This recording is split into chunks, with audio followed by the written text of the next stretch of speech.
Penyakit bruxism. Bruxism adalah kebiasaan menggeretakkan dan menggesekkan gigi yang dilakukan secara tidak sadar.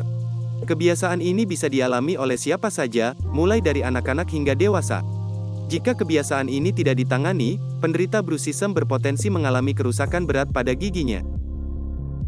Bruxism tidak terjadi setiap saat, tetapi muncul saat seseorang sedang dalam kondisi tertentu, misalnya ketika sedang tertekan. Namun, sampai saat ini belum diketahui secara pasti hal-hal apa saja yang menjadi penyebab bruxism. Ada beberapa faktor fisik dan psikologis yang bisa menjadi pemicu terjadinya bruxism, yaitu 1. Merasa cemas, stres, marah, frustrasi, atau tegang. 2. Memiliki ciri kepribadian yang agresif, kompetitif, atau hiperaktif. 3. Memiliki anggota keluarga dengan bruxism. Bruxism juga sering terjadi pada anak-anak ketika mereka pertama kali mengalami tumbuh gigi dan akan terulang ketika mereka mulai memiliki gigi permanen.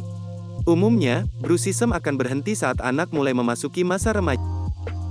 Sama seperti orang dewasa, bruxism pada anak-anak bisa dipicu oleh stres, misalnya saat akan menghadapi ujian sekolah. Di samping itu, bruxism pada anak-anak juga terjadi akibat pengaruh kondisi lain, seperti susunan gigi atas dan bawah yang tidak normal, ADHD, kekurangan gizi, alergi, dan infeksi cacing kremi. Seseorang dengan bruxism memiliki kebiasaan untuk menggeretakkan, menekan, atau menggesek giginya ke atas dan ke bawah, atau ke kanan dan ke kiri secara tidak sadar. Hal ini dapat memicu munculnya gejala lain, seperti 1. Permukaan atas gigi menjadi rata, tidak bergerigi. 2. Gigi menjadi lebih sensitif. 3. Otot rahang menjadi tegang. Pencegahan dan pengobatan bruxism dapat dimulai dari diri sendiri. Berikut ini adalah beberapa cara yang bisa dilakukan untuk mencegah bruxism. 1. Kurangi stres berlebihan dengan melakukan aktivitas menyenangkan seperti mendengarkan musik, mandi air hangat, atau berolahraga.